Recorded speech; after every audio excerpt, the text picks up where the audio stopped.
सरकार ने कह दिया, अखबार में आ गया लिखित ये कि जिसकी सालाना आय 1,80,000 से कम है हरियाणा में, उनके बच्चे अगर गवर्नमेंट स्कूल में जाते हैं तो 500 रुपए फीस देंगे।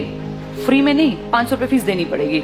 और अगर उनके बच्चे प्राइवेट स्कूल में जाते हैं तो सरकार उनको 1100 रुपए देगी। ये तो उनको मिलेंगे अगर उनके बच्चे जाएंगे तो, और ये उनको देने हैं। अब बताओ आदमी क्या करेगा? देने वाला काम करेगा, मिलने वाला काम करेगा? भाई आदमी का बच्चा अगर गवर्नमेंट में जाता है तो पैसे देगा और प्राइवेट में जाएगा तो सरकार देगी। बताओ आदमी क्या करेगा?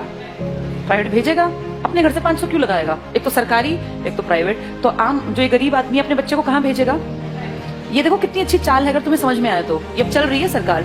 1100 रुपए सरकार कहती है हम भर देंगे आपके बच्चे के, आपको चिंता नहीं करनी। अगर आपने सरकारी में पढ़ाया तो कितने रुपए लेंगे? 500। तो आदमी सोचेगा 2 बच्चे हैं, क्यों 1000 रुपए फूकूं, इससे बढ़िया प्राइवेट भेजूं, सरकार देगी मेरे बच्चे के पैसे, देगी भी सरकार। 1-2 साल बाद क्या होगा? सारे सरकारी स्कूल धीरे धीरे क्या हो जाएंगे? खत्म हो जाएंगे, खाली हो जाएंगे, बिल्डिंग खाली, एडमिशन 0। 1 साल 2 साल 5 साल बाद क्या होगा? सारे एडमिशन 0 0 0। फिर सरकार दिखाएगी बजट में कि तो घाटे का नुकसान का सौदा है, सरकारी स्कूल बंद पड़े हैं जी, बिना बात इन टीचर्स को हम इतनी सैलरी दे रहे हैं, चपड़ासी रखे हुए हैं, हेडमास्टर है, कोई बेल बजाने वाला है, बच्चा तो कोई आता नहीं। तो कहेंगे काम करो, इसको बेचो, इस प्रॉपर्टी को बेचना स्टार्ट करो। सरकारी प्रॉपर्टी है, हर गांव में सरकारी स्कूल है। आप सोचो कितने स्कूल होंगे भारत में। धीरे धीरे करके अगले आने वाले 5 से 7 साल का भारत ऐसा बता रही हूँ मैं, जो होगा देखना तुम्हारे सामने। ये सारे स्कूलों का दाम निकलेगा। दाम इन द सेंस, भाई जहां जितनी महंगी प्रॉपर्टी है वहां महंगा। अब कौन खरीदेगा पूरे देश की बेल्ट को? जिसके पास पैसा है। तुम और मैं तो नहीं खरीद सकते देश के स्कूल, तो उस देश के पूरे स्कूलों को खरीदने का किसके पास पैसा है? अंबानी और अडानी ये ले लेंगे सरकार से कि जी हम इतने करोड़ रुपए आपको देते हैं सरकारी स्कूलों के बदले, हम डेवलप कर लेंगे। और फिर सरकार 1-2 साल बाद कहेगी हम बहुत नुकसान में जा रहे हैं, हमारे बस की 1100 रुपए देने नहीं है। अब गरीब आदमी फंस गया, उसका बच्चा उस टाइम तक 7वीं में पहुंच गया, मान लो पहली से स्टार्ट किया था, 5-6 साल दिए पैसे, अब अटका दिया, हम तो नहीं देंगे पैसे, पढ़ाना है पढ़ा लो, तो अनपढ़ रख लो। अब वो बेचारा गया कि वापस सरकारी में जाके देखो तो सरकारी पे तो ताला है, बोर्ड बदला हुआ है। किसके पास है वो बोर्ड? अब अंबानी। अब अंबानी अडानी प्राइवेट स्कूल है, तो वो जाके फीस पता करेगा तो भैया मैं तो नहीं पढ़ा सकता। वहां से भी गया और वहां की औकात नहीं है, दोनों गए। आने वाले समय में आदमी वो पढ़ा पाएगा जिसके पास बहुत ज्यादा पैसा होगा। देखते देखते तुम्हारी सारी सुविधाएं सरकार से छीन छीन के किसके पास पहुंचाई जा रही हैं? प्राइवेट। बस तुम्हें समझ में लेट आएगा, जब तक समझ में आएगा फिर चीख चिल्ला लेना, फिर थोड़ी ना कुछ होगा। सरकार वापस थोड़ी ना लेती है किसी भी चीज को, दे दी सो दे दी। मैं तुम्हें अपना एग्जाम्पल देती हूँ। जब मैं जॉब में आई थी ना, उस टाइम पर हमारा पहला बैच था जिनकी पेंशन बंद की गई थी। मैं उसकी खुद, जैसे मान लो लाइव तुम्हारे सामने एग्जांपल हूं, जिनकी सबसे पहली पेंशन बंद हुई वो हमारा बैच था। हमें समझ ही नहीं आया कि सरकार ने क्या किया, क्योंकि उस टाइम हमारी उम्र थी 20-21 साल। 20-21 साल के बच्चे को थोड़ी ना पेंशन की कीमत पता है। लेकिन अब जब उम्र बढ़ रही है तो समझ में आ रहा है सरकार ने सब कुछ खत्म कर दिया बुढ़ापे का। तुम्हारे माँ बाप अगर किसी के गवर्नमेंट जॉब में थे और अगर वो रिटायर्ड हैं तो तुम्हें इसकी कीमत पता होगी। पता है इसकी कीमत क्या है?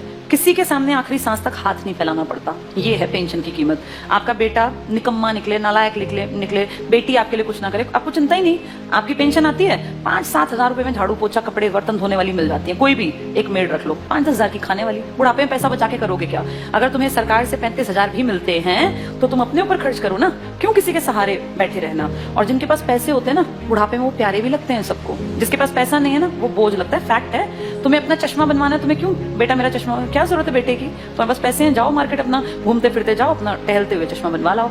ये कीमत बुढ़ापे में जाके अकल आती है। हमारे बैच ने कुछ नहीं किया, मुझे भी समझ नहीं थी, अकल ही नहीं थी। लेकिन अब जब एज बढ़ रही है ना और हम देख रहे हैं दुनिया को, तब समझ में आ रहा है कि सबसे कीमती चीज इंसान के पास बुढ़ापे में पेंशन होती है। मेरे खुद के फादर पेंशनर हैं, तो हमें दिखता है कि पेंशन की जो वैल्यू है ना वो किसी चीज की नहीं है। इतना रखा पैसा आप यूज नहीं कर पाते। महीने के जब वो 30 हजार आते हैं ना, तो आपको लगता है यार मैं तो जब तक जीऊंगा आखिरी सांस तक ये तो आने ही आने हैं, और ये बढ़नी आप फ्री होकर काम करते हैं। लेकिन ये अकल उनको थी जो पेंशन यूज कर रहे थे या बुढ़े थे।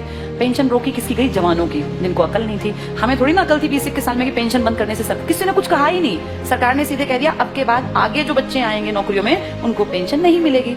अगर हमें अकल होती, सारे देश के लोग आवाज उठाते तो ना बंद होती पेंशन। अगर सब भाई किसानों ने क्या किया, इकट्ठे हुए तो क्या कृषि कानून वापस नहीं हुए ना? तो अकल हो तो आदमी उस टाइम पे सही डिसीजन ले ले। पर आज अब तुम कितनी कोशिश कर लो, क्या सरकार पेंशन बहाल कर देगी? नहीं करेगी। मतलब ना के बराबर है। एक आधा राज्य को करे, लालच में 1-2 साल में कह दे, पर वैसे नामुमकिन बराबर है। इसीलिए जब चीजें बंद हो रही होती है ना, तब जागना होता है कि सरकार गलत कर रही है। अब सरकार स्कूलों की तरफ गलत कर रही है। इसकी अकल 7-8 साल बाद की जनरेशन को आएगी, जब वो देखेंगे कि पढ़ाने के लिए ना तो सरकारी बचेंगे और प्राइवेट मुंह खोल के पैसे मांगेंगे। अब या तो पढ़ा लो या तो अनपढ़ रख लो, फिर फंसेंगे लोग।